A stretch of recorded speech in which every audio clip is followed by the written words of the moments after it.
ना तो मैंने इससे किसी ने इस्तीफा मांगा, ना ही मैंने कोई पेशकश की।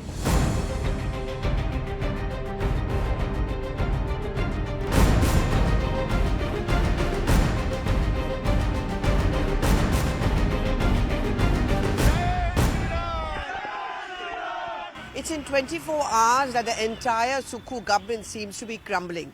Well, all seemed to be well because just a night before the Rajya Sabha elections were to take place, there was a meeting of all the MLAs along with the candidate, which is Abhishek Manu Singhvi, and everything seemed to be fine.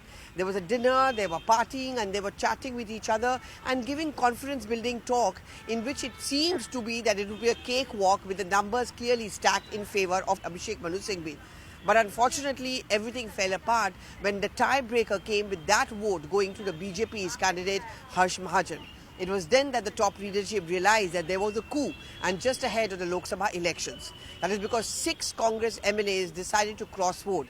But having done that, they immediately dashed off and stayed at a resort in Panchkula. They were incommunicado. In fact, the CM accused the BJP of kidnapping them along with Haryana police, and all hell broke loose.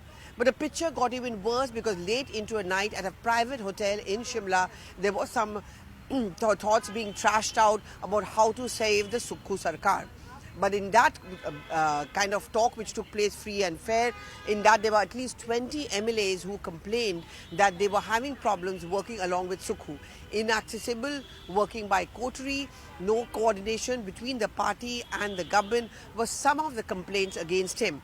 It was at that point of time the CM said that if you think that by my resigning the government can be saved, then so be it.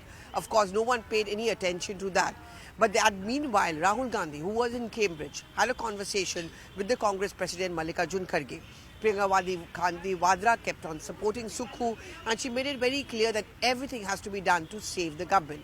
And that is when the usual two troubleshooters, Bhupinder Singh Hooda and DK Shiv Kumar, were dashed off to Shimla with the mission that you talk to each of those MLAs individually, try to placate them, and also to send out a message to the CM that he has to learn to take them along.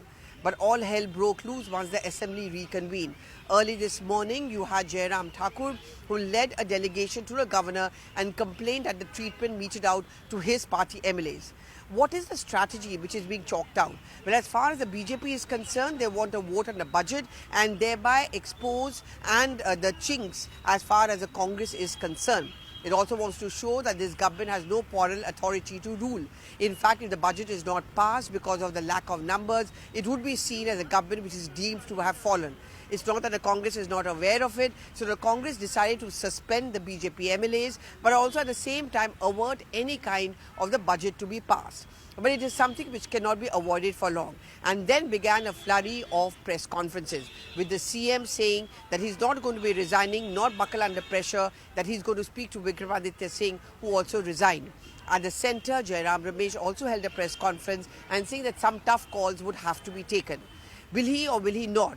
Will CM have to go? Will there be a change of guard?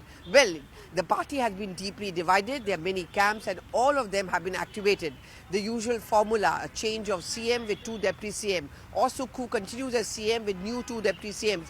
This is something which is being mulled. But as of now, once again, the weakness of the Congress government at the state level and of the central leadership has been exposed.